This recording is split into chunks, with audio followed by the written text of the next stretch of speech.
Hey, this is old school. He's standing on a soapbox in the front of a park doing a speech. Who needs a stage? By the way, just a reminder, people don't know there's a hashtag for this. It's hashtag Take Back Our Schools. So you can tweet it as much as you want about it and get some more people out here as we're still starting out. Our next speaker is a national leader. And I said before, this is a wide-ranging group of people speaking. You heard from students. Now we're going to go to the other end of the spectrum. You're going to hear from a couple of superintendents who know what's going on. And our first superintendent comes all the way from way out there in Suffolk County. All right. How do you pronounce that? How do you pronounce? Compswag, Long Island. I call it Port Jefferson Station. It's longer, but a lot easier to say. Miss Dr. Joe Rella.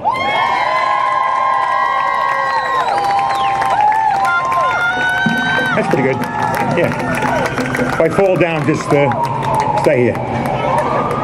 We are gathered here today to demonstrate by our presence and our voices our support for public education. You bet. Horace Mann called it the great equalizer in the conditions of humankind. But I think he meant equalizing upwardly. What we have going on now, what we have been experiencing, is equalizing downwardly. Public education is circling the drain. But we are here to say with one voice, we are not having it. We are not going away. And we will not remain silent. My first teaching job was in the Bedford-Stuyvesant section of Brooklyn in 1971, and the noise levels are about the same, so I'm pretty comfortable. Clearly, the agenda is to so shake confidence in public education that other alternatives, charter schools, vouchers, privatizing for profit, become more attractive. It is nothing less than the programmatic dismantling of the public education system. Look at the last 5 years. Starve us of resources, bury us with additional required programs without funding, forcing us to cut programs, reduce staff, increase class sizes, impose an incomprehensible testing system, shrouded in mystery and designed without any input from K-12 educators, child development specialists, without any transparency, with no feedback loop. And all of this carefully designed to have a massive number of our students fail. Any program designed to have 70% of the students involved in it fail is abusive. And our most vulnerable children, children with special needs, English language learners, students living in poverty, are being hurt and discouraged to a greater extent.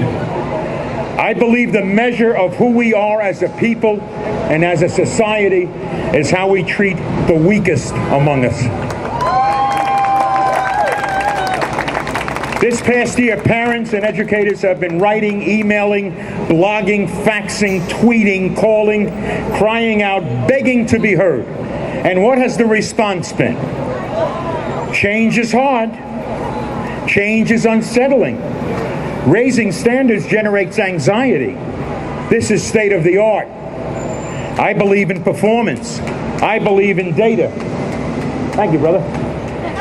And the latest from the commissioner a few days ago, the developmentally inappropriate critique of Common Core is often a euphemism for harder.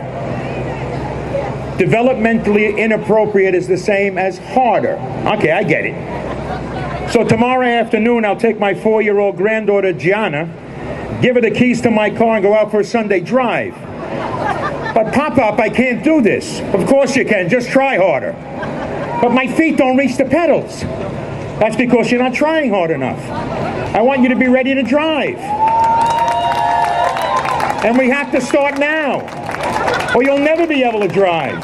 You want to be just like all those kids in Finland, don't you? They can all drive.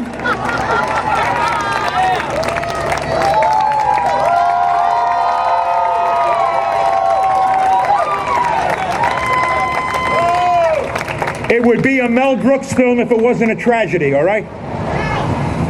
And in all the talk, though, from our state and federal leaders, where are the children? In all that talk, not a word about them, what they are experiencing. Students, young students, are discouraged. They doubt themselves. They don't like coming to school. They feel like failures and losers. This is a lesson that they are learning daily. It is a bad lesson. The Maasai people of East Africa, you've seen them. They're all very tall and thin. I'm kind of envious. They're semi-nomadic. They've been living the same way for thousands of years, hundreds of years. They herd cattle. They don't own anything in common. But when they greet each other, they ask, and how are the children? Are all of them well? If the answer comes back, all the children are well, this meant, of course, that peace and safety prevail. All the children are well means life is good. It means the daily struggles of existence, even among poor people, include the proper care of the young and the defenseless. Now I ask you today, and how are the children? Are all of them well? I wonder how it might affect our consciousness of our own children's welfare if we took to greeting each other with the same question, and how are the children? I wonder if daily, every time we saw someone, 10, 12 times a day, whether it would begin to make a difference in how the reality of how children are thought of and cared for in this country. I wonder what it would be like if every adult among us, parent and non-parent alike, felt an equal weight of responsibility for the daily care and protection of all the children in our town, in our state, and in our country. I wonder whether we could truly say without hesitation, the children are well. Yes, all the children are well. What would it be like if the president, the governor of every state, began every press conference, every public appearance by answering the same question? And how are the children, Mr. President, Mr. Governor, Mr. Commissioner? Wouldn't it be interesting? Wouldn't it be interesting to hear their answer? We must continue what we're doing with renewed energy. We must continue to ask the question, and how are the children? Are all of them well? Until the answer comes back, yes, all of them are well.